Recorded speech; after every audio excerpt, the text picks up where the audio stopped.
everyone, welcome to Adbhuth Batch. This is Palak Rakhiani, your English educator. Dear class 10 students, hope you all are doing very well. सब बहुत ही बढ़िया होंगे and ready होंगे आज के इस धमाकेदार से MCQ सेशन के लिए. जैसा कि आप देख पा रहे हैं इस वीडियो में हम देखेंगे हमारी डस्ट ऑफ स्नो पोएम के multiple choice questions.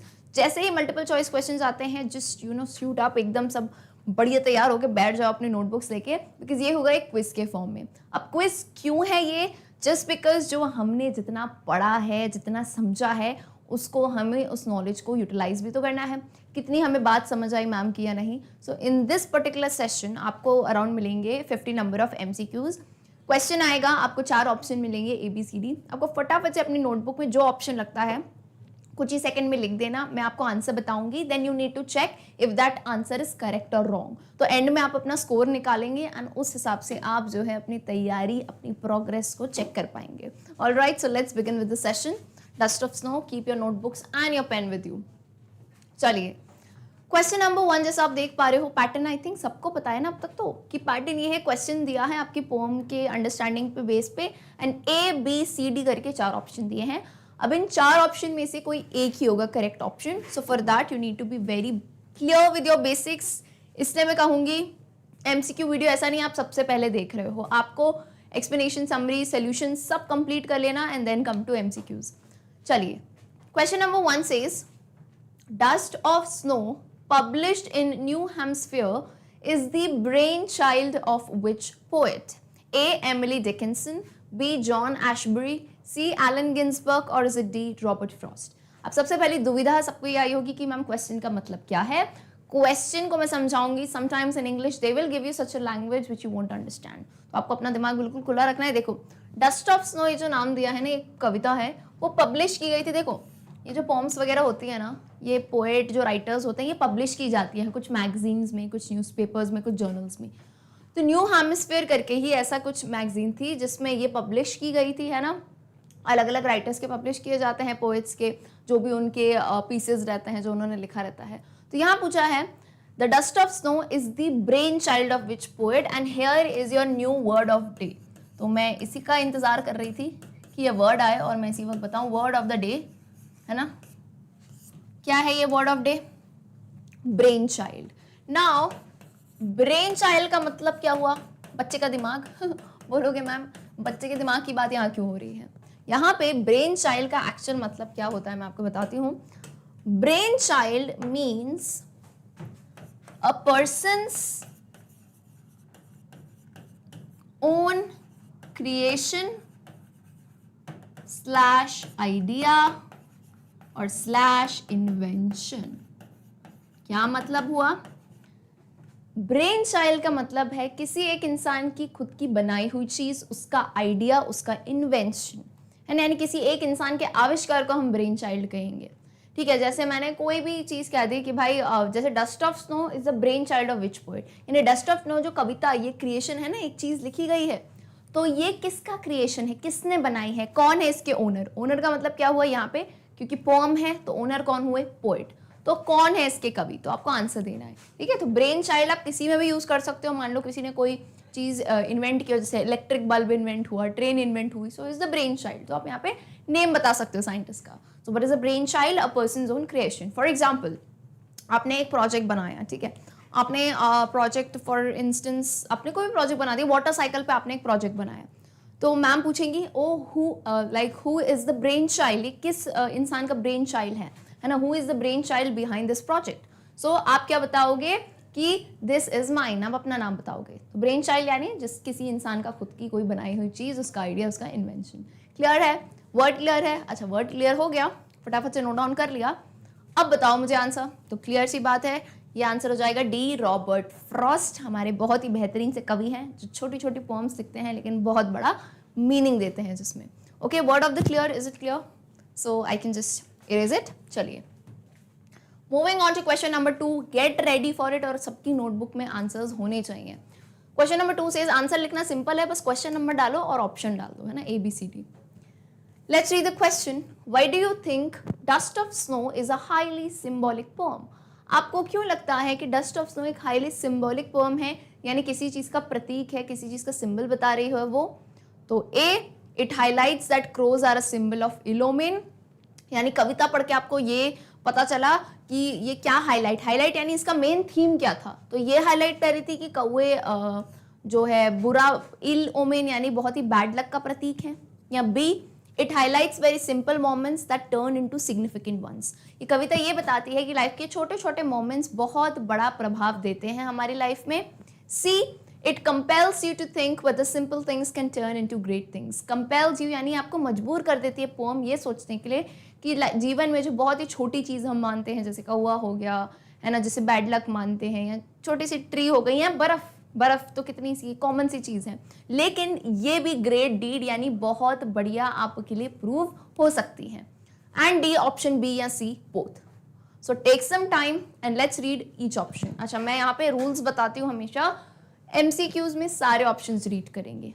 Even if आपको लगता है कि यार मैंने पहला ऑप्शन पढ़ा मुझे आंसर मिल गया, no, you have to read all the 4 options. Why? Because कभी कभार ऐसा होता है there is a more correct answer, है ना। MCQ में आपको बहुत ही कंफ्यूज करते हैं, आसपास वाले आंसर देते हैं, ठीक है। चलिए, तो पहली चीज तो नहीं होगी, क्लियर है। क्यों? क्योंकि इसके लिए थोड़ी ना पोएम लिखी गई थी। पोएम का मेन थीम ये था कि कौवा बैड लक है, नहीं, मेन थीम ये नहीं था। फिर सेकंड है, it highlights very simple moments that turn into significant ones. सही तो बात है, छोटे छोटे लाइफ के मूवमेंट, मैंने पढ़ाते टाइम ही समझाया था कि देखो छोटी सी बर्फ की बूंद जो है, कुछ बहुत बड़ा नहीं हुआ उनकी लाइफ में कि करोड़ों कमा लिए तो वो खुश हो गए। एक छोटी सी बर्फ की जो है डस्ट ऑफ स्नो गिरी उनके ऊपर, है ना, तो वो खुश हो गए। तो ये बिल्कुल सही बात है। सी क्या है? It compels you to think what the simple things can turn. तो इसमें भी सेम कॉन्सेप्ट है कि छोटी छोटी चीजें कैसे एक बहुत ही अच्छी चीज में आपके बदल सकती है। दोनों सही हैं, तो यानी हम क्या ऑप्शन मार्क करेंगे? दोनों टिक मत कराना, आप डी मार्क करोगे, क्योंकि डी में लिखा है option B and C are correct. So D becomes the correct answer. Is it clear? चलिए फटाफट से moving on to question number 3। The question says, what was the pleasant thing that happened in a tree in the poem Dust of Snow? तो ऐसी कौन सी बहुत अच्छी सी चीज थी जो इस पोम में हो गई, है ना, पेड़ के साथ कौन सी एक चीज हो गई? So A, a crow sat on the tree, सबसे अच्छी चीज ये हुई कि कौवा पेड़ पे आके बैठा। Second, dust of snowfall on the poet change his mood. क्या हुआ? डस्ट ऑफ स्नोफॉल, थोड़ी सी बर्फ गिरी और पोएट जी का जो है मूड बदल गया। C, flowers fell on the poet's shoulder, फूल जो है पोएट के कंधे पे आके गिर गए। या फिर D, fruits fail on the poet's shoulder, और फ्रूट जो है वो गिर के आ गए। तो वो गिरे होंगे तो भाई कितना दर्द होगा। सोचो ऊपर ना जो है तुम्हारे मैंगोज वगैरह लटके और थड़ आके गिरेंगे। तो देखते हैं भाई क्या आंसर है। And I think everyone knows what the correct answer is, it's very obvious.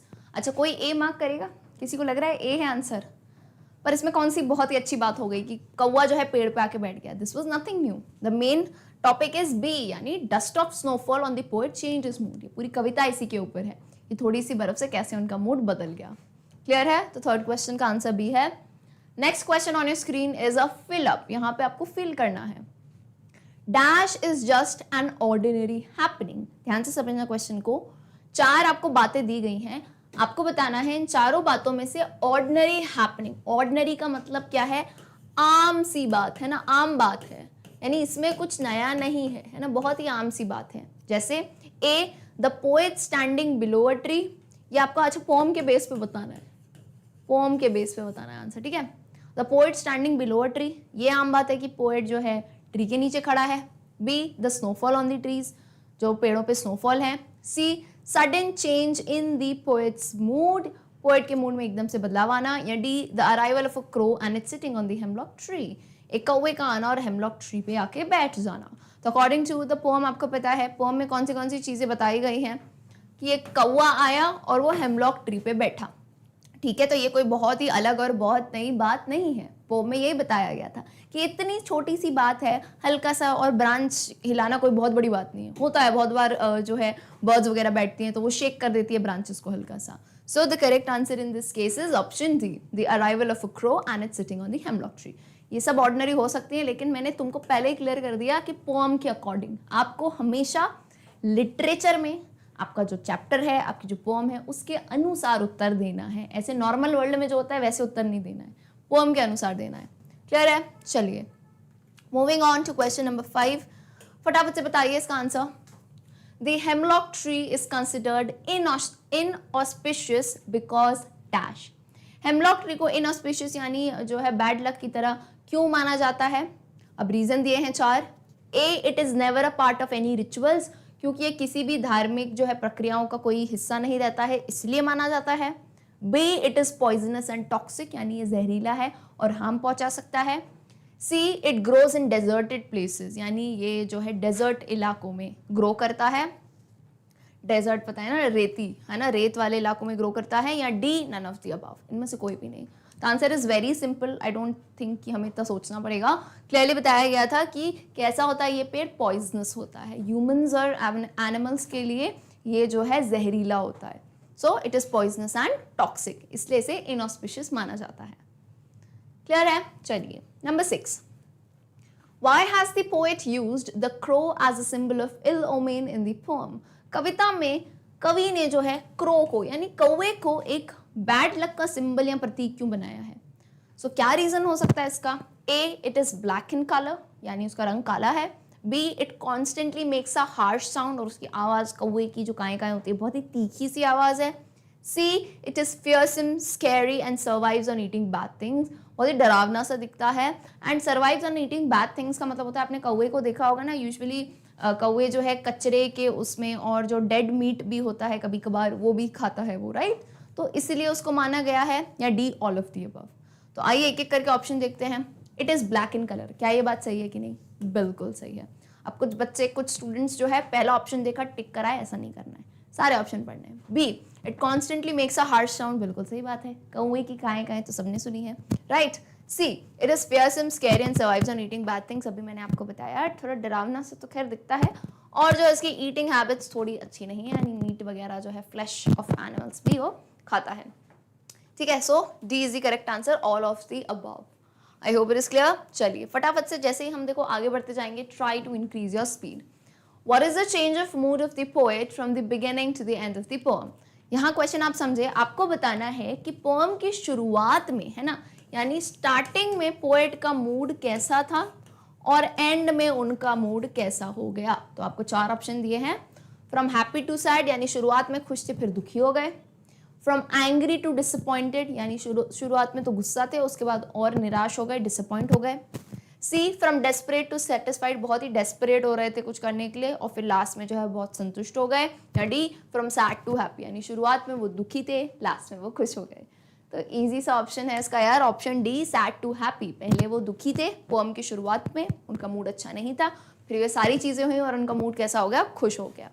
Okay, चलिए question 8। Now MCQs are very good. देखो अगर आपने अच्छे से पढ़ा है ना तो एमसीक्यूज में गलती नहीं करोगे, सारे मार्क्स ले आओगे। ठीक है, क्वेश्चन नंबर 8 पढ़ते हैं।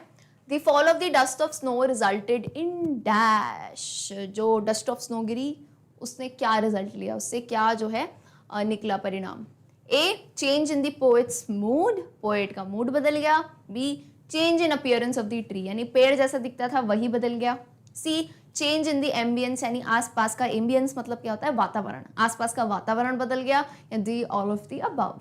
तो आंसर इज क्रिस्टल क्लियर, किस में बदलाव हुआ, पोएट के मूड में। So A is the correct answer. All good. चलिए क्वेश्चन नंबर 9, ये भी एक फिलअप है। A change in the present condition of the mind can also be written as. Question समझिए, a change in the present condition of the mind, ये बात पढ़ी पहले, यानी अपने मन की अभी स्थिति जो है उसमें बदलाव, मन की स्थिति है ना, मन की दशा जो है उसमें बदलाव, इस बात को और कैसे कहा जा सकता है? अरे एक बात कहने के 2 तरीके होते हैं कि नहीं, है ना?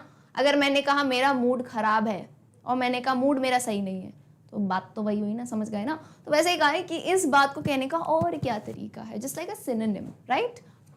सो A, a change in thoughts, सोच में बदलाव। B, a change in words. C, a change of place. या D, a change of mood. तो क्लियर सी बात है, पूरी कविता में हम किसकी बात कर रहे हैं, चेंज ऑफ मूड की, है ना? मूड चेंज होता है, मूड स्विंग जैसे होता है ना, अच्छा मूड बुरा मूड। ठीक है, थॉट्स मत कराना कोई, मुझे लग रहा है किसी को अगर लगे थॉट्स हैं, थॉट्स तो विचार की बात है, तो यहाँ हम विचार से ज्यादा मूड पे डिपेंड कर रहे हैं, है ना, कि विचार कुछ भी हो लेकिन मूड अच्छा या बुरा उसकी बात हो रही है। क्लियर है? So change of mood is the correct answer. चलिए moving on to question number 10। Why do you think the day had not gone well for the poet in the poem Dust of Snow? आपको क्यों लगता है कि जो हमारे poet हैं, उनका दिन अच्छा नहीं जा रहा था। So is it A, he had not earned a single penny, penny का मतलब यहाँ पे पैसे से है कि उन्होंने एक भी मतलब फूटी कौड़ी नहीं कमाई थी उस दिन, तभी वो दुखी थे। B, he had not met his friends, अरे वो अपने दोस्तों से नहीं मिले थे तभी दुखी थे। या C, it had been a very dull and disappointing day, यानी उनका दिन जो है बहुत ही उदास से भरा था और निराशा से भरा था। या D, all of the above. So थोड़ा स्मार्टली आंसर देना। देखो ये दोनों रीजन पहली बात तो दिए ही नहीं थे आपके पोएम में, कहीं एग्जैक्टली ये नहीं बताया गया है कि पोएट जो है पैसे नहीं कमाए दोस्त से, ये तो कुछ मिला ही नहीं था, तो अपने मन से मत कह देना। हाँ ये बात थी कि उनका मूड बड़ा ही डल था और बहुत ही निराशाजनक दिन जा रहा था, इतना हमें पता है। तो इन दिस केस आप सी ऑप्शन को यहाँ पे मार्क करके आएंगे। ये मत सोचने बैठ जाना कि भाई बताया ही नहीं है पोएम में, ये दो चीजें नहीं कही, लेकिन ये तो बात क्लियर थी ना, वेरी डल यानी बहुत ही उदास भरा सा दिन है था ना, और निराशाजनक। ठीक है, क्लियर है। चलो आ जाइए फटाफट से क्वेश्चन नंबर 11 पे। क्वेश्चन कहता है what were the welcome science for the poet. Welcome science का बेसिकली मतलब क्या होता है? वेलकम किसे करते हो आप? जब आपको कोई, आप किसी के घर जा रहे हो तो वेलकम करते हैं ना, यानी खुशी भरे, आपको समझ गए कि वहाँ पे लोग खड़े हैं मेरा स्वागत करने के लिए, है ना, बैंड बाजा है, बढ़िया हार वार लेके खड़े हैं, है कि नहीं? तो what were the welcome science, यानी खुशी के साइन, एक बदलाव का साइन क्या था, क्या संदेश था ऐसा, है ना? A, a crow sitting on the tree. B, the falling of the flakes and dust of snow. C, the sight of the hemlock tree. D, blowing of the winds. A का मतलब है कौवा पेड़ पे बैठा था। बी है dust of snow गिरना, वो था उनके लिए एक sign. C, the sight of the hemlock, hemlock tree के साइट, SIT साइट का मतलब है उसको देखना, है ना, उसे देखते देखते उनका मूड बदल गया। या डी, ब्लोइंग ऑफ विंड्स, हवा चल रही थी तो उनका मूड बदला। तो क्लियर सी बात है, उनके लिए क्या चेंजिंग साइन था? एक वेलकम साइन की हाँ अब दिन मेरा अच्छा जाएगा। That was B, the falling of the flakes and dust of snow, यानी जब बर्फ उनके ऊपर गिरी तब उनका जो है एक मूड बदला, and that was a welcome sign. I hope welcome sign आपको समझ आ गया क्या है। चलिए आते हैं क्वेश्चन 12 पे। The poet's spirits were uplifted because dash। Poet की स्पिरिट अपलिफ्ट, अपलिफ्ट यानी होता है उठ जाना, यानी उसके अंदर जो मन बैठा हुआ था, जो दबा हुआ था, वो उठ गया, उसके अंदर जोश कैसे भर गया, मूड उसका अपलिफ्ट कैसे हुआ। A, snow had fallen on him, क्योंकि उन पे बर्फ गिरी। B, he was standing below hemlock tree. C, a crow had come to give him company, एक कौवा आया और उनको कंपनी दे रहा था, है ना। या D, he realise that the whole day had not gone waste, यानी उनको ये एहसास हो गया कि पूरा दिन जो है बर्बाद नहीं गया था। तो क्लियर सा आंसर है, he realise that the whole day had not gone waste. उनकी स्पिरिट इसलिए अपलिफ्ट हो गई क्योंकि उन्हें पता था कि भाई अब जो है मेरा पूरा दिन बर्बाद नहीं होने वाला है, पूरा दिन बच गया। ये आपकी पोम में लास्ट में दिया था, ठीक है। अच्छा, किसी को अगर लग रहा है कि मैम ऑप्शन ए इस केस में आंसर क्यों नहीं होगा, देखो ऑप्शन ए आंसर तब होता जब ये बात होती कि पोएट का मूड एकदम से कैसे चेंज हो गया, तो ये सडन चेंज की बात थी। लेकिन उसकी स्पिरिट अपलिफ्ट होना, यानी लास्ट में आपको याद है पोएट बताते हैं कि जो है मैं शुक्रगुजार था कि मेरा बाकी का दिन जो है, मेरी मूड लिफ्ट हो गया कि मेरा बाकी का दिन तो वेस्ट नहीं जाएगा ना, ये घंटे तो मैं डिप्रेशन में और ऐसे मर के तो नहीं निकालूंगा, मैं खुशी से निकाल सकता हूँ, right. So he realise that the whole day had not gone waste, कि बाकी का दिन बचा था, मैं एंजॉय कर सकता हूँ। चलिए question number 13, what were the poet's happy moments, कवि के खुशी भरे हुए पल कौन से थे। A, the fall of snow dust on him. B, the presence of a crow. C, the presence of hemlock tree. D, all of the above. So बहुत शॉर्ट सी पोएम है, तो आप ये मत एक्सपेक्ट करना कि बहुत कुछ अलग है, लेकिन क्वेश्चन पूछने का आप देख रहे हो ना, हर जगह तरीका अलग है। सो मैंने सारे MCQs रख दिए इस टाइप के कि आपको यहाँ से पूछे, होता है ना कान यहाँ से खींचे, यहाँ से खींचे, हर तरह से आपको जो है क्वेश्चन आ जाएगा। तो answer is very clear, the fall of snow dust on him. उनका खुशी भरा मोमेंट क्या था कि स्नो डस्ट उनके ऊपर गिर गई। Question number 14 says, why do you think satisfaction replaces regret towards the end of the poem the dust of snow. आपको ऐसा क्यों लगता है सैटिस्फैक्शन ने रिप्लेस कर दिया यानी जगह ले ली। रिप्लेस करने का समझ आता है ना, मतलब जगह ले ली, किसकी जगह ले ली, रिग्रेट की, यानी संतोषजनक फीलिंग ने किसकी जगह ले ली, रिग्रेट की, यानी आप किसी चीज को रिग्रेट करते हो ना, पछतावा। एंड ऑफ द पोम, आखिर में ऐसा क्यों हुआ। So option is A, as the crow flew away. Flew का मतलब आपको पता है ना, उड़ जाना, है ना। सो कौवा जो है उड़ के चला गया इसलिए। As the poet happily spent the rest part of the day, यानी क्योंकि अब पोएट खुश हो गया था कि मेरा बाकी बचा हुआ दिन मैं खुशी से बिता सकता हूँ, इसलिए जो है सेटिस्फाइड था वो। C, because he got escape from the hemlock tree, क्योंकि वो hemlock tree से बच गया, वहां से भग गया। या D, because snow dust fell on him। Now ये भी एक समझदारी वाला क्वेश्चन है। मैं हमेशा कह रही हूँ एंड ऑफ द पोम की बात आए तो आपका आंसर यहाँ पे थोड़ा चेंज होगा, ठीक है। मूड की बात आ रही है तो स्नो डस्ट की बात है, लेकिन एंड ऑफ द पोम में एक्चुअल में उसने क्या बताया है कि वो सेटिस्फाइड हो गया था, क्योंकि उसे ये पता चला हाँ भाई अभी तो थोड़ा ही दिन गया है, बाकी का दिन तो मैं खुशी से बिता सकता हूँ। तो तभी एंड ऑफ द पोम की जब भी बात आए तो याद रखिएगा आप ये आंसर देंगे कि as the poet happily spend the rest part of the day, यानी वो खुशी से अपना पूरा दिन बिता सकता है, इसलिए वो सेटिस्फाइड था। क्लियर है? चलिए question number 15, What was the impact of the sudden movement of the crow? यानी sudden movement, कौवा जब ब्रांच पे बैठा था उसने एकदम से मूवमेंट किया, तो उस मूवमेंट से, उस हिलने से क्या इम्पैक्ट यानी क्या रिजल्ट निकला? A, the tree shook completely, पेड़ जो है पूरी तरह से हिल गया था। shook क्या है? शेक का पास्ट टेंस होता है, आप सब आई होप सबको पता है। B, the branches fell off the tree, यानी जो है पेड़ की टहनी ही पेड़ से गिर गई।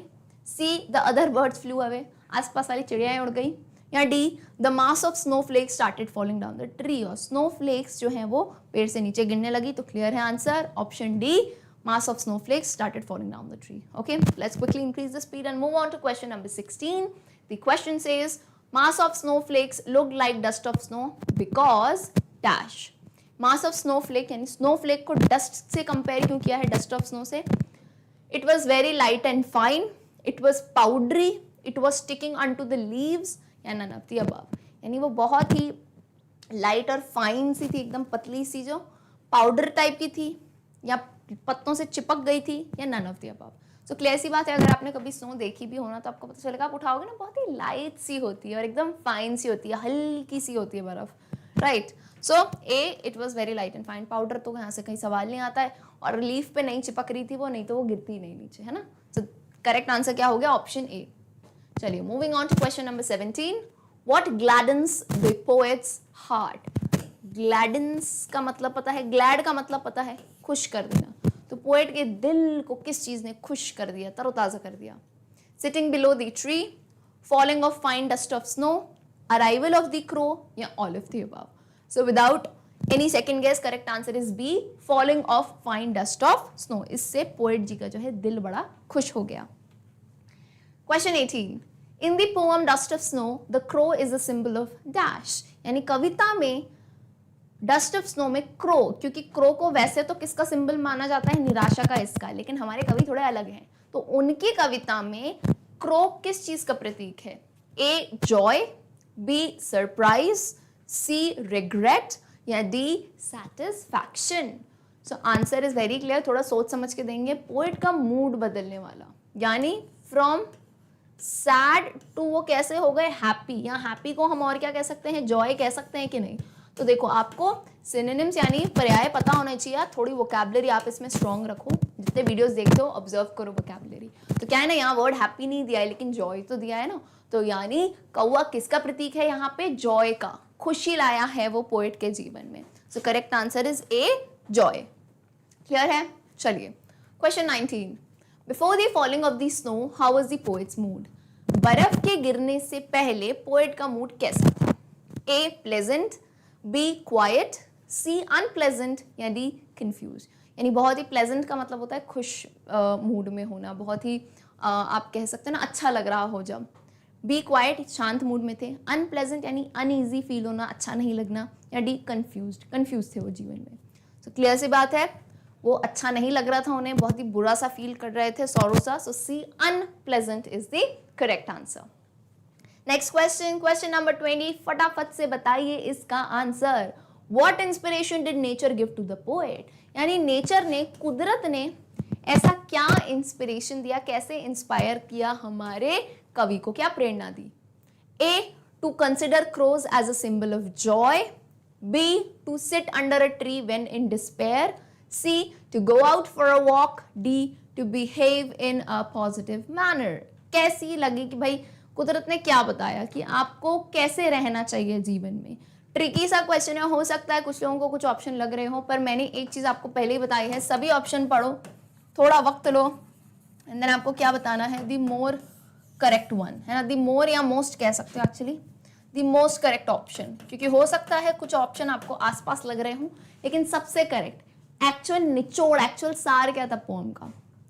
एक एक करके सारे ऑप्शन को समझते हैं। देखो यहां पहले तो प्रश्न समझ गए ना, कुदरत ने क्या इंस्पिरेशन दी पोएट को। तो पहला है to consider crows as a symbol of Joy.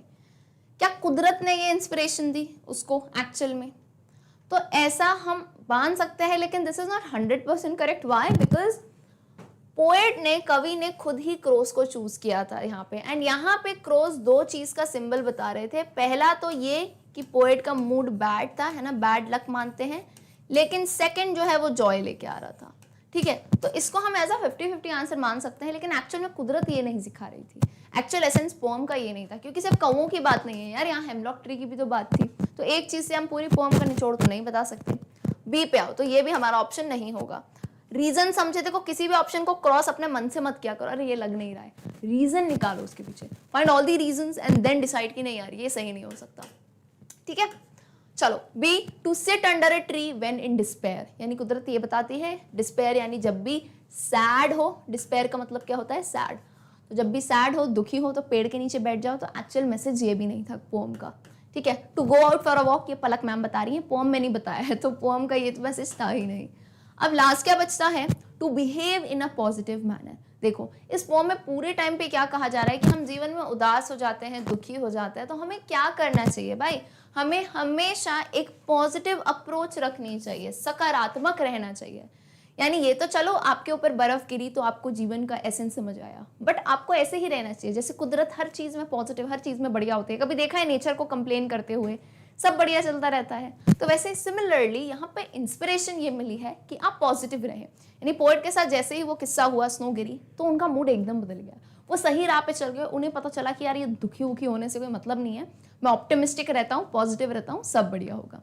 सो यहाँ पे मोस्ट करेक्ट आंसर क्या सूट है, D, to behave in a positive manner. That's what I am saying. 2-3 बार मेरी बात को सुनो और समझो कि मैं ये नहीं कह रही कि ये सारे ऑप्शंस गलत हैं, ऐसा भी नहीं है। देखो फर्स्ट ऑप्शन तो 50-50 है, बट मोस्ट करेक्ट, सबसे सही बात भी तो होती है ना, बाकी बातें सही होती है, सबसे सही बात according to this particular question वो है option D. I hope it is clear. तो इस तरह से देखो, जब मैं पढ़ा रही हूँ ना, तो आपको अप्रोच भी सीखनी है कि मैम कैसे क्वेश्चन लगा रही है। अगर मान लो एग्जाम में अलग टाइप का क्वेश्चन आ गया है ना, इन केस, तो अब वहां मैं तो रहूंगी नहीं, लेकिन मेरी बातें जरूर रहेंगी। तो आपको याद क्या रखना है कि एक एक ऑप्शन को पढ़ना है, अप्रोच लगानी है ना, रीजनिंग याद करनी है, जिस हिसाब से you can actually come to the correct answer. Alright, moving on to question number 21। What message have you drawn from the poem? आपने कविता से ऐसा क्या मैसेज लिया है? ड्रॉ करना यानी पेपर पे ड्रॉ करना नहीं, ड्रॉन का मतलब होता है क्या निकाला है आपने इस पर्टिकुलर कविता से, क्या मैसेज समझे हो आप, क्या निकाला है आपने। A, simple moments have larger significance. B, it is important to understand nature. C, always observe a crow sitting on a tree. या D, none of the above. तो कभी कभार ऑप्शन फनी भी हो जाते हैं। जैसे एक ऑप्शन कहता है लाइफ के छोटे छोटे मोमेंट्स ही बड़ा इम्पैक्ट लाते हैं, बड़ा प्रभाव लाते हैं।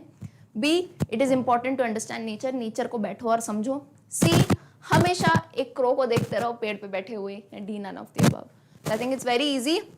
Correct option is A, simple moments have larger significance, यानी जीवन के छोटे छोटे पल ही जीवन में बड़ा इम्पैक्ट ला सकते हैं। जैसे इस कविता में एक कौवे ने और थोड़ी सी डस्ट ने, हेमलॉक ट्री ने इतना बड़ा इम्पैक्ट ला दिया पोएट के जीवन में।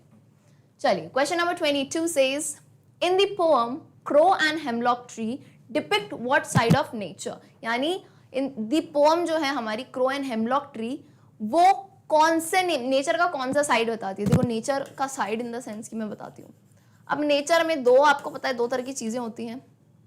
एक तो आप अगर मानो, जो आप मानते हो ना ब्यूटीफुल, अगर मैं नेचर कहूँ, देखो मैं कभी भी कुदरत कहूँ, मैंने जैसे 5-6 बार मैंने नेचर वर्ड लिया, तो आपके दिमाग में कोई इमेज आती है ना।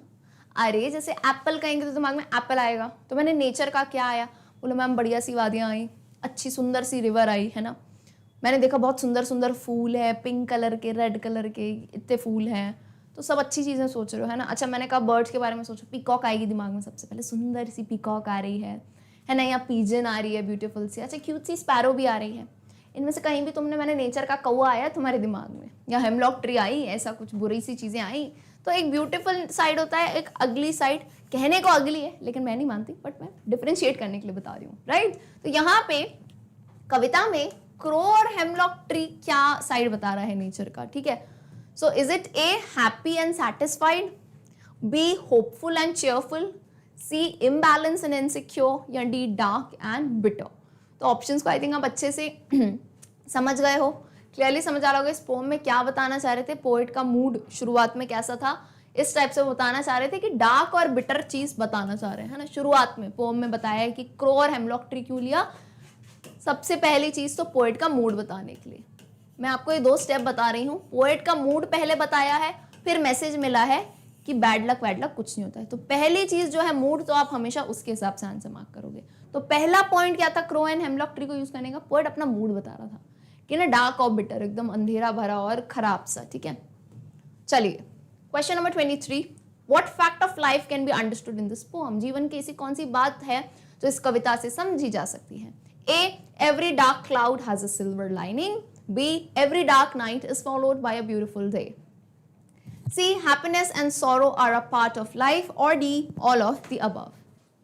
So number 1 ऑप्शन का पहले तो मीनिंग बताते हैं। ये एक्चुअली एक प्रोवर्ब है, एक सेइंग है, every dark cloud has a silver lining. अगर किसी ने ये नहीं सुना हो तो डार्क क्लाउड समझते हो ना, काले बादल जैसे होते हैं। तो फॉर इंस्टेंस मान लो कि एक बहुत ही डार्क सा क्लाउड है, ठीक है, बादल जैसे नहीं होते हैं घने काले बादल, ठीक है, एक डार्क क्लाउड है।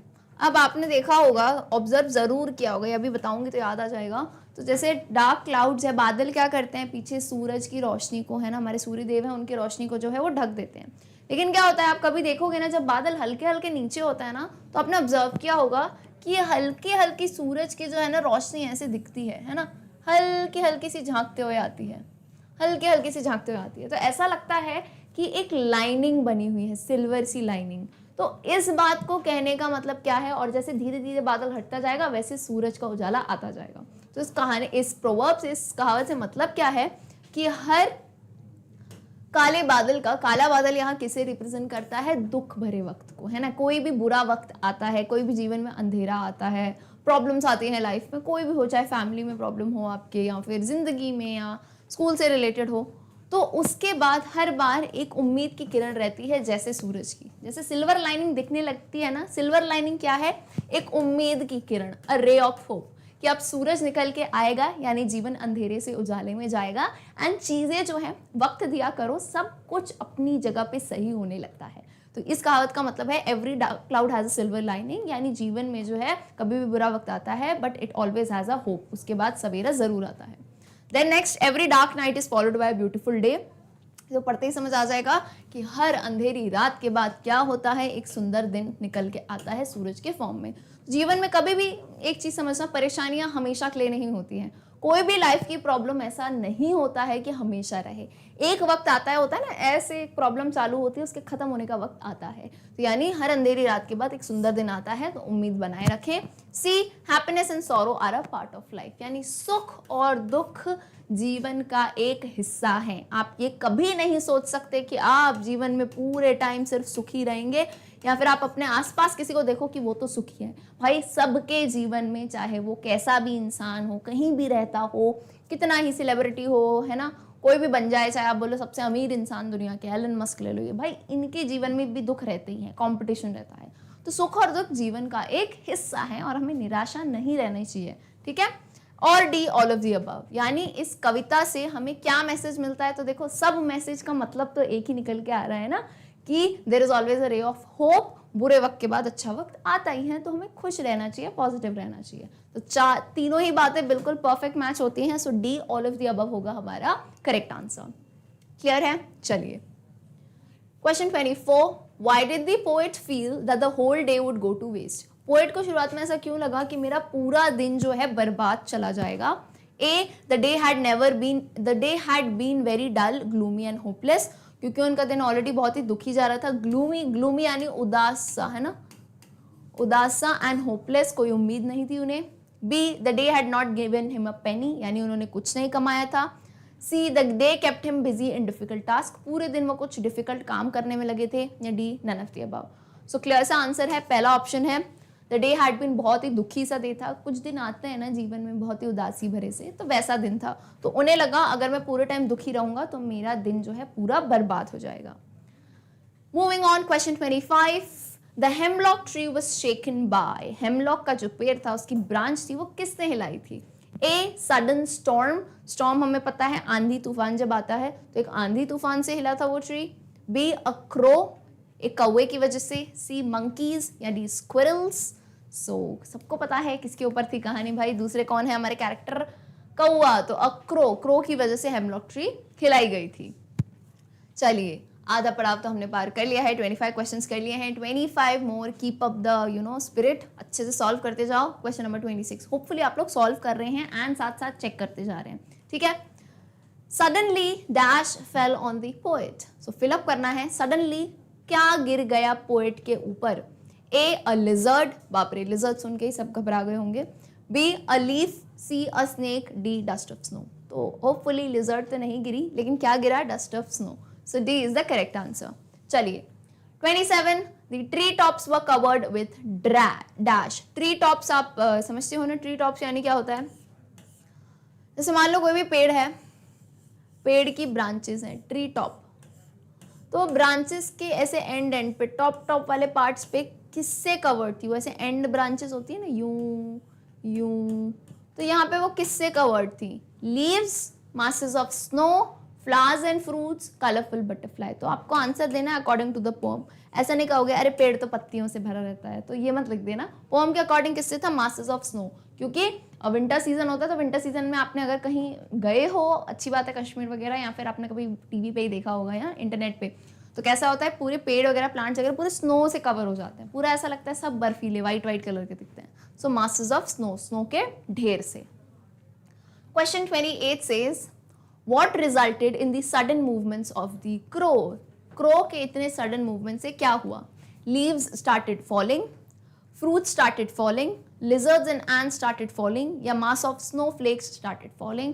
तो आंसर इज वेरी क्लियर, मैं आपको बता रही हूँ ना, छोटा सा पोम है, बस क्वेश्चन पूछने के तरीके अलग हैं। तो हम अगर हर तरीके से सॉल्व कर लेंगे, मार्क माई वर्ड्स, आपको दिक्कत ही नहीं आएगी एमसीक्यूज में। तो करेक्ट आंसर क्या है? Mass of snowflakes started falling. Question number 25. This is again a fill up. The question says, before the snowflakes fell, the poet was in a dash. यानी snowflake गिरने से पहले poet क्या था? A. Dull and gloomy mood. B. Happy mood. C. State of shock. या D. None of the above. So dull और gloomy word I think आप समझ गए हो ना। gloomy का मतलब क्या होता है? उदास सा रहना, है ना। gloomy word का मतलब समझ जाओ, gloomy का मतलब होता है उदास। So dull and gloomy mood will be the correct answer. All right, चलिए। Question 30. What type of plant is a hemlock tree? Hemlock tree किस तरह का पौधा है या किस तरह का पेड़ है? Short tree with red leaves, यानी एक छोटा सा पेड़ है जिसकी लाल पत्तियां हैं। B. Poisonous tree with small white flowers, एक जहरीले सा पेड़ है जिसके छोटे छोटे सफेद कलर के फूल हैं। C. Tall tree with sweet fruits, यानी लंबा पेड़ जिसके बहुत मीठे मीठे फल हैं। या D. Tall tree with huge branches, बड़ा सा पेड़ है, बड़ी बड़ी ब्रांचेस है। तो हेमलॉक ट्री बहुत ही क्लियर है, जहरीले सा पेड़ है, और उसमें बताया गया था क्लियरली, मैंने आपको पढ़ाते टाइम भी बताया था कि छोटे छोटे व्हाइट कलर्स के फ्लावर्स होते हैं। So correct answer will be option B, poisonous tree with small white flowers. Okay, चलिए आइए क्वेश्चन नंबर 31 पे। क्वेश्चन कहता है, in the poem it is dash, A an autumn day, B a summer day, C a rainy day, D a winter day. ना some will say कि ma'am ये तो बताया ही नहीं था पोम में, मैम कैसे पूछे आपने सवाल? तो क्या लिख रही हूँ मैं बोर्ड पे? Common sense, which is not very common. Common sense लगाना है। देखो कविता में किसकी बात हो रही है बार बार? अरे तुमको देखो ना, टाइटल ही दे दिया है डस्ट ऑफ स्नो, तो स्नो तुम्हें कौन से सीजन में देखने को मिलती है? ऑब्वियस ही बात है, सर्दी के सीजन में, यानी विंटर के। तो this is an obvious question कि क्या चल रहा। कुछ बच्चे क्वेश्चन ही छोड़ाएंगे, नहीं तो question is wrong. This is again common sense ना। तो कौन सा डे चल रहा है पोम में? D a winter day. Okay, चलिए क्वेश्चन 32। अब क्वेश्चन 32 काफी इंटरेस्टिंग है, यहाँ पे थोड़ा पैटर्न चेंज होता है। ये वो चीज है जो मैंने आपको पढ़ाई थी, और जिसको याद हो मैंने उसी वक्त कहा था कि इस पे क्वेश्चन आता है। क्या है क्वेश्चन? आपको ये स्टैंजा दिया है पोम का, ठीक है। The way a crow shook down on me the dust of snow from a hemlock tree. ये हमारा फर्स्ट स्टैंजा है। आपसे पूछा है the rhyme scheme is dash, यानी इस पर्टिकुलर स्टैंजा में कौन सी राइम स्कीम यूज की गई है। राइम स्कीम एक फिगर ऑफ स्पीच, एक पोएटिक डिवाइस होता है, जो कि मैंने आपको उस वक्त समझाया था पढ़ाते टाइम पोअम। तो कौन सी राइम स्कीम है? A B, A B B, A B A, या D all of the above. तो ये क्वेश्चन जिसको राइम स्कीम नहीं पता है वो कहीं से भी सॉल्व नहीं कर पाएगा। राइम स्कीम क्लियरली मैंने बताया है। तो मैं पहले चाहूंगी कि आप लोग फटाफट से 2 मिनट लो और जल्दी से सॉल्व करो, फिर मैं आंसर समझाऊंगी, ठीक है। आई रियली वांट टू सी कि which all students like they remember this. Alright, important question है, जस्ट स्टार मार्क भी बना दो। क्लियर है? चलो, अब राइम स्कीम, राइम वर्ड सुना है ना, इसको मैं फिर से कॉन्सेप्ट को समझाऊंगी। राइम सुना है ना, राइम जैसे twinkle twinkle little star, how I wonder what you are, up above the world so high like a diamond in the sky. तो ये क्या है? देखो, स्टार और आर, ये आपकी लाइन के आखिरी वर्ड्स हैं। इनका क्या सेम दिख रहा है आपको? साउंड। हम बोलते हैं ना राइमिंग है पोइम से, एक राइम बन रही है, तो स्पेलिंग सेम नहीं होती है। क्या सेम होता है? एंड का जो साउंड है, जो ध्वनि है, स्टार, आर, फार, है ना। तो ये सब क्या है? साउंड है। सो बेसिकली कविताओं में राइम स्कीम यूज करी जाती है। जैसे आप यहाँ पे पढ़ो lines, the way a crow, आखिरी वर्ड क्या है? क्रो। कैसा साउंड आ रहा है? ओ का। शूक डाउन ऑन मी, कैसा साउंड आ रहा है? ई का साउंड आ रहा है, ठीक है। कौन सा साउंड आ रहा है? कौन सी मात्रा आ रही है? ई की मात्रा आ रही है। द डस्ट ऑफ स्नो, ओ, फिर से कैसी मात्रा है? ओ की मात्रा, ठीक है। अपन देखो हिंदी वाले तो अपन को तो और अच्छे से हो जाएगा मात्राओं के थ्रू, ठीक है। From a hemlock tree, tree के आखिरी में क्या साउंड आ रहा है? ई का। समझ आया सबको? साउंड क्या है? क्रो, मी, स्नो, ट्री। तो अब एक चीज अगर आपने ऑब्जर्व करी हो, ध्यान से देखना, कौन सी लाइन में सेम साउंड है? तो बोलोगे मैम फर्स्ट और थर्ड लाइन में ओ का साउंड है, तो ये दोनों सेम है, क्लियर है। और दूसरा क्या है? ई और ई का साउंड सेम है। तो यहाँ हम क्या करते हैं, राइम स्कीम में हम उस चीज को एक नाम दे देते हैं। तो हम लेटर यूज करते हैं generally, A B C D, इनको ऐसे लोअर केस में, ठीक है। जनरली लोअर केस में यानी ऐसे स्मॉल लेटर्स यूज करते हैं और राइम स्कीम देते हैं। तो फॉर एग्जाम्पल, सेम कहाँ पे यूज है मुझे बताओ? अरे सेम कहाँ यूज है? ओ और ओ सेम है, तो मैं इसको सेम लेटर दे दूं रिप्रेजेंट करने के लिए, सिर्फ दर्शाने के लिए लेटर यूज होते हैं। ए और किसको दे दूं? ए, ठीक है। इन दोनों को ए लेटर दे दिया। अब दोनों कौन सेम है? ई और ई का साउंड सेम है, तो मैं इनको कौन सा लेटर दे दूंगी? बी और बी। क्लियर है? अब कुछ नहीं करना है, इनको आप एक सीधी लाइन में लिख दोगे, बिल्कुल सीक्वेंस वाइज। तो पहले क्या आया बताओ मुझे? ए। पहले क्या आया? ए, फिर क्या आया? बी, फिर क्या आया? ए, फिर क्या आया? बी। तो ये हो गई आपकी राइम स्कीम। हर पोएम के हर स्टैंजा में राइम स्कीम अलग भी हो सकती है। हर बार ए बी नहीं हो गया। पैटर्न समझे ना? हमने आखिरी की मात्रा का साउंड निकाला, लेटर्स दिया, एंड देन उसको प्रॉपर सीक्वेंस में ए बी करके लिख दिया। तो the correct answer in this case कहां दिया है? ये रहा, A B is the rhyme scheme of this particular stanza. Again a very important questions. I hope सभी को अच्छे से समझ आ गया है। क्लियर है? क्लियर है? चलिए आते हैं क्वेश्चन नंबर 33 पे। क्वेश्चन नंबर 33 अगेन एक डिफरेंट टाइप का क्वेश्चन है और अच्छा क्वेश्चन है। Question says of a day I had rued. इस लाइन में रूड का क्या मतलब है? तो आपको पता है ये हमारी कविता की पोएम की आखिरी लाइन दी गई है, of a day I had rued. तो इसमें इस रूड वर्ड का क्या मतलब है? उसी टाइम में प्रोनाउंसिएशन बता चुकी हूँ, रूड नहीं कहते, इसे कहते हैं रूड, ठीक है। तो रूड का क्या मतलब है? ए, बी प्राउड ऑफ, यानी किसी चीज पे गर्व करना। बी, रिग्रेट डीपली, यानी बहुत ज्यादा पछतावा करना। सी, स्पेंड हैप्पीली, यानी खुशी से निकाल देना। या D, delete from memory, memory से, दिमाग से हटा देना। So if I tell you, उस टाइम भी मैंने बताया था रूड का मतलब, of a day I rued. तो एंड में, कविता के एंड की बात है। कवि जो है ना, ये सोच रहे थे कि थैंक गॉड फाइनली जो है ना ये स्नो जो है मेरे ऊपर गिरी और मेरा मूड अच्छा हो गया, नहीं तो क्या होता, मेरा जो दिन है वो मैं रूड कर देता। पूरे दिन मैं जो है क्या करता? रूड करता। रूड का मतलब बेसिकली क्या होता है? बुरा मूड होगा तो आप पूरे दिन क्या करते हो, पछतावा करते हो, है ना। मैं पूरे दिन पछताता कि ये क्या कर दिया मैंने, अपना टाइम कैसे स्पेंड कर दिया, पूरा दिन बर्बाद हो जाता। सो यहाँ पे रूड का मतलब क्या है, टू रिग्रेट डीपली, यानी बहुत ही ज्यादा किसी चीज का पछतावा करना। क्लियर है? So B is the correct answer. It was a good question. चलिए फटाफट से मूव ऑन करते हैं क्वेश्चन नंबर 34 पे। The question says the 4 elements of the poem are dash dash dash and dash, यानी इस पर्टिकुलर कविता के 4 मेन एलिमेंट। अच्छा, यहाँ पे एलिमेंट आपके वो केमिस्ट्री वाले एलिमेंट्स की बात नहीं हो रही है। एलिमेंट्स का मतलब होता है हम कोई भी चीज पढ़ते हैं, चाहे कविता हो या चैप्टर हो, तो उसमें होता है ना एक मेन बात किस पे कही जा रही है, यानी मेन कैरेक्टर्स कौन है उसके। अब elements is not only characters, यहाँ पे जीव इंसान की बात नहीं है, यहाँ पे कौन सी चीजें हैं। जैसे आपको एक एग्जाम्पल देती हूँ। आपको चैप्टर याद है ये जो हमने पढ़ा है, letter to God, right, a letter to God, सबको याद है, बहुत अच्छे से कंप्लीट किया है। तो लेटर टू गॉड में अगर किसी को याद हो, तो अगर मैं कहूँ what are the 4 elements of letter to God, तो आपके दिमाग में सबसे पहले आएगा लेंचो, है ना, जो हमारा फार्मर है। नेक्स्ट कौन आएगा दिमाग में यार, पोस्ट मास्टर जी, है ना, उनका भी बड़ा ही इंपॉर्टेंट रोल था। Next one of the most important thing God, है ना, क्योंकि गॉड के ऊपर ये पूरी चीज थी। एंड मेन थिंग क्या किया जा रहा है इस पर्टिकुलर कहानी में, लेटर लिखा जा रहा है, खत लिखा जा रहा है। So when if anyone asks me what are the 4 main elements of this particular chapter, मैं ये बताऊंगी। तो सिमिलरली आपको कविता में ऐसे कौन से 4 बिल्कुल परफेक्ट आपको ऑप्शन दिखेगा, वो बताना है। तो फटाफट से पढ़ते हैं। A depression, ominous, sadness, animals. B snow, crow, hemlock tree और poet. D trees, birds, nature या money. And D all of the above. तो मुझे लगता है निसंदेह सबको आंसर 2 सेकंड में पता चल गया होगा। मैम करेक्ट आंसर क्या है, B snow, crow, hemlock tree और पोएट। इन्हीं चारों के ऊपर पूरी कविता थी ना, कि हेमलॉक ट्री थी, पोएट था, मतलब पोएट किसके नीचे बैठा था, हेमलॉक ट्री के। हेमलॉक ट्री पे कौन आके बैठा, क्रो, उसने क्या गिराई, snow.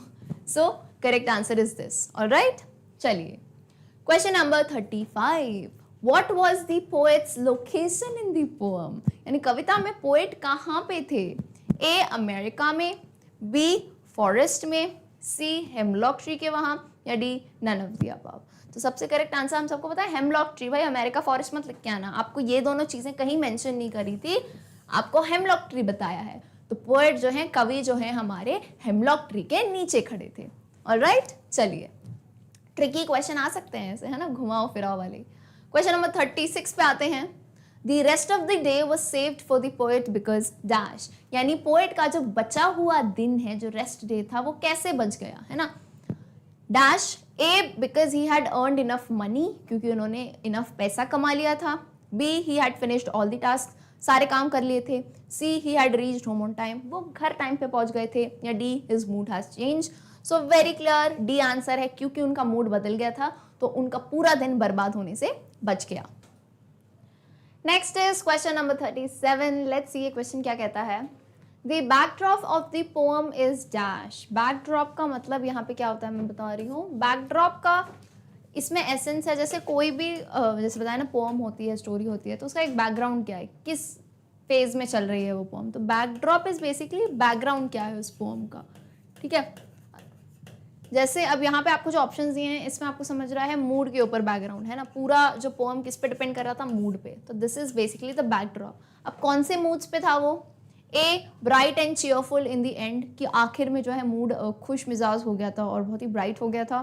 B hopeless and gloomy in the beginning, यानी कविता की शुरुआत में बहुत ही उदास थे वो और फील कर रहे थे। सी डल इन दी बिगनिंग, यानी शुरुआत में वो डिप्रेसिव और डल का यही मतलब है, दुखी होना, निराशाजनक होना, right. And D all of the above, यानी ये सभी। सो एक एक करके ऑप्शन को पढ़ते हैं। अब मुझे बताओ कविता की एंड में क्या हो रहा था। एंड में स्नो गिरी तो सब अच्छा होने लगा, पोएट ब्राइट एंड चीयरफुल हो गया, तो ये बात तो बिल्कुल सही है। सेकेंड ऑप्शन कहता है शुरुआत में होपलेस एंड ग्लूमी था, तो बिल्कुल सही बात है, शुरुआत में दुखी का माहौल था, यानी तीनों ही करेक्ट हैं बैकड्रॉप ऑफ द स्टोरी के नाम पे। So D all of the above इसमें हमारा करेक्ट ऑप्शन हो जाएगा। आई होप बैकड्रॉप जैसे वर्ड्स के मीनिंग आप समझ रहे हैं, कि अगर एग्जाम में इस टाइप का कोई वर्ड आता है so you can solve it, है ना, क्योंकि क्वेश्चन समझना बहुत जरूरी है। Until and unless you won't understand the question, you won't be able to answer it, right?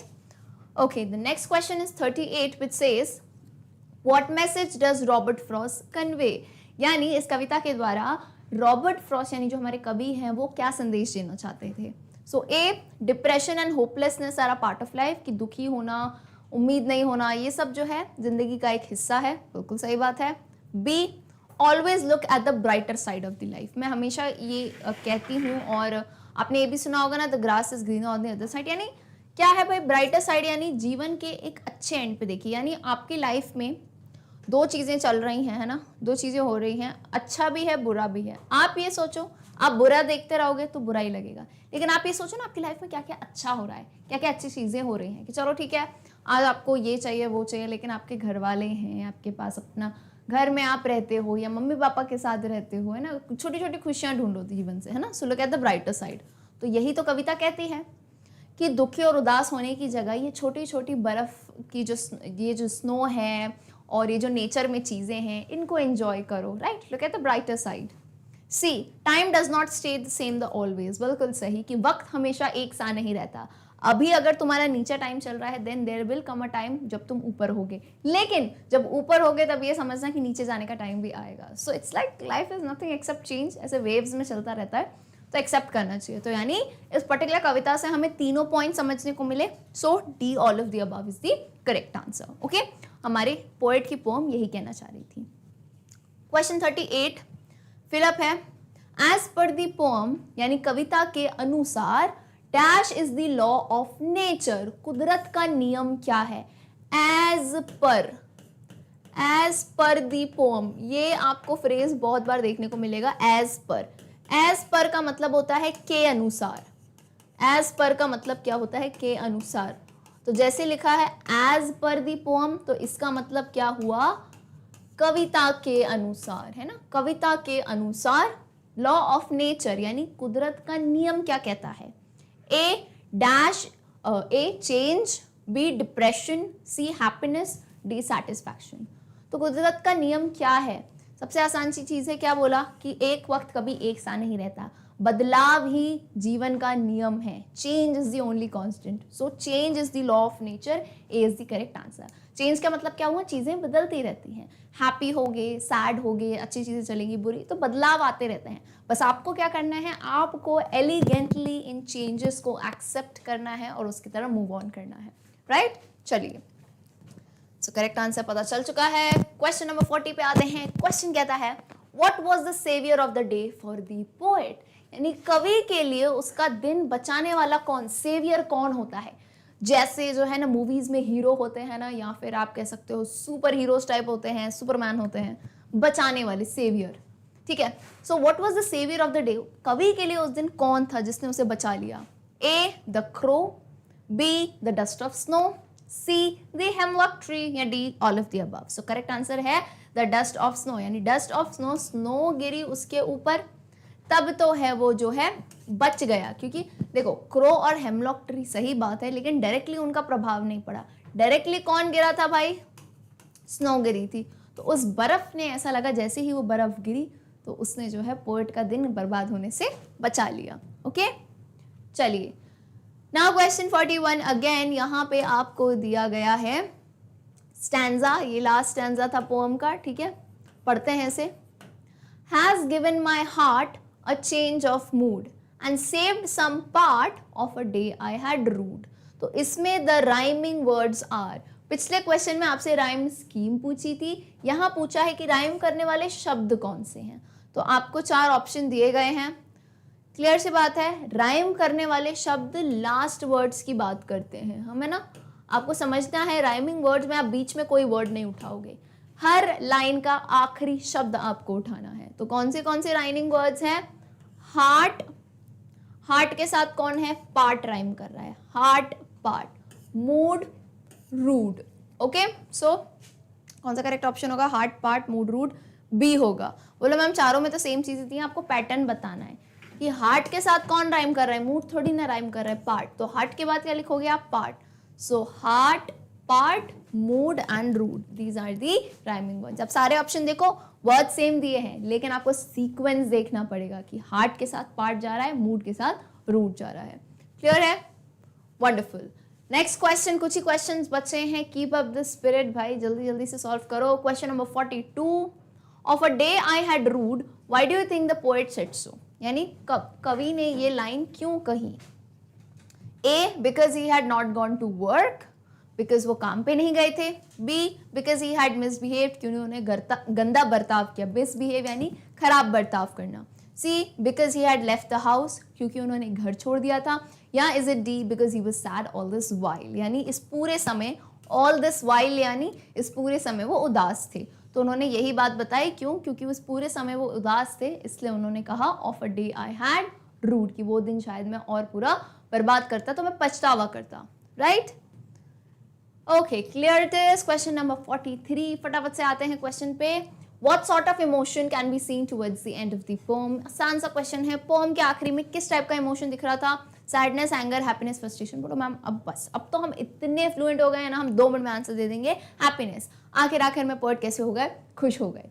चलिए आते हैं क्वेश्चन 44 पे. Dust of snow refers to dash. A, the poem. B, particulate matter of snow that settles on surface after a snowfall. C, the thoughts of the poet. D, none of the above. तो dust of snow किसे कहा गया है भाई? Snow यहाँ पे basically कही गई है particle matter of. Particulate matter मतलब क्या होता है मैं बताती हूँ. देखो, आपको पता है ना, स्नो जब होती है स्नो, तो अपने इन्वायरमेंट में ऐसे डस्ट पार्टिकल्स होते हैं, दिखेंगे नहीं तुमको एक एक, वो तो बहुत सारा झुंड होगा तो धूल आंखों में ही जाती है सिर्फ, है ना, दिखेगी तो बहुत कम ही. जब बहुत सारी जा रही है तो तुम्हें हवा के साथ दिख जाते हैं छोटे छोटे पार्टिकल्स डस्ट के, है ना. तो ये बहुत ही माइक्रोस्कोपिक कहते हैं. माइक्रोस्कोपिक यानी बहुत ही छोटे छोटे से पार्टिकल्स रहते हैं. इनके अराउंड क्या होता है ना, स्नो कवर हो जाती है ऐसे डस्ट पार्टिकल्स के अराउंड. तो डस्ट ऑफ स्नो किसको दर्शाता है? स्नो फ्लेक्स के जो छोटे छोटे पर्टिकुलेट मैटर होते हैं ना. पर्टिकुलेट यानी क्या होता है? बहुत ही माइक्रोस्कोपिक, छोटे छोटे से जो मैटर होते हैं, वो जब स्नोफॉल के बाद एक जगह बैठ जाते हैं. जैसे पेड़ की ये ब्रांच है, तो इस पे ये सारे पार्टिकल्स ऐसे ऐसे ऐसे जो है जम के बैठ गए. इन्हें कहा गया है dust of snow. So B is the correct answer. Okay. Question 45. Which things in the poem reflect the poet's mood? ऐसी कौन सी चीजें हैं कविता में जो पोएट का मूड रिफ्लेक्ट करती हैं? The lines, the winter day, the crow and hemlock tree, all of the above. Very easy. The crow and the hemlock tree. क्यों? कि पोएट का मूड कैसा था? क्रो और हेमलॉक ट्री को बैड लक माना जाता है, बुरा माना जाता है. तो शुरुआत में ये बताया था कि पोएट का मूड बहुत डिप्रेसिंग था, खराब सा, अंधेरा भरा जीवन था उनका. ओके, चलिए. Question 46. The fall of the dust of snow indicated something dash. यानी जब डस्ट ऑफ स्नो गिरी तो उसने क्या इंडिकेट किया? A, good and joyful. B, sad and ugly. C, inauspicious. या D, wasn't right. So correct is good and joyful. बर्फ क्या दर्शा रही थी? कि एक बहुत ही अच्छा मूड हो गया है पोएट का. Question 47. The poet felt that the whole day had been wasted because dash. The crow and hemlock tree kept him busy. The day offered no comfort or happiness to him. The weather made him feel feverish. All of the above. Very simply क्या है कि उन्होंने ये line इसलिए कही क्योंकि पूरे दिन में उनको ऐसा कोई कंफर्ट और खुशी नहीं मिली थी, है ना. तब तक वो बहुत ही दुखी थे. So B becomes the correct answer. Question 48. Just a few more questions to go. The way a crow swooped down on me. Here me refers to. ये आपकी पोम की लाइन्स है ना. ये कविता की लाइन है. इसमें कहा गया है द वे अ क्रो, जिस तरह से कौवे ने शूक डाउन ऑन मी, क्या हिला के गिरा दिया मुझ पर, मी. तो यहाँ पूछ रहे हैं मी कौन है? हेमलॉक ट्री, ग्राउंड, पोएट या नेचर. तो जाहिर सी बात है पोएट जो है कवि अपने लिए बता रहे हैं कि मेरे ऊपर गिरा वो. ठीक है. सो मी क्या हो गया? The poet. Question number 49. 49 says in the poem the crow, the hemlock tree, the snow are all dark images yet dash. समझाती हूँ एक बार क्वेश्चन. कविता में कौआ और ये जो है हेमलॉक ट्री और स्नो, ये सब क्या दर्शाने के लिए बताई हैं? Dark images. डार्क इमेजेस यानी इनसे बुरी चीजें हम इमेजिन कर सकते हैं, राइट. येट, लेकिन, डैश यानी they look shiny and bright. The poet sees colours of happiness through them. They make a person rejoice. D, none of the above. तो हमारे कवि ने ही पूरी काया पलट की है यहाँ पे. कवि जो है इनमें भी, यानी वो चीजें जिन्हें बैड लक माना जाता है, उनमें हमारे कवि जो हैं क्या ढूंढते हैं? खुशियाँ ढूंढते हैं. They see colours of happiness in them, कि ये छोटी छोटी चीज़ें भी हमारे जीवन में खुशियाँ ला सकती हैं. Okay, so now let us move on to the last question, that is question number 50. What creates the poet's desired effect in the poem?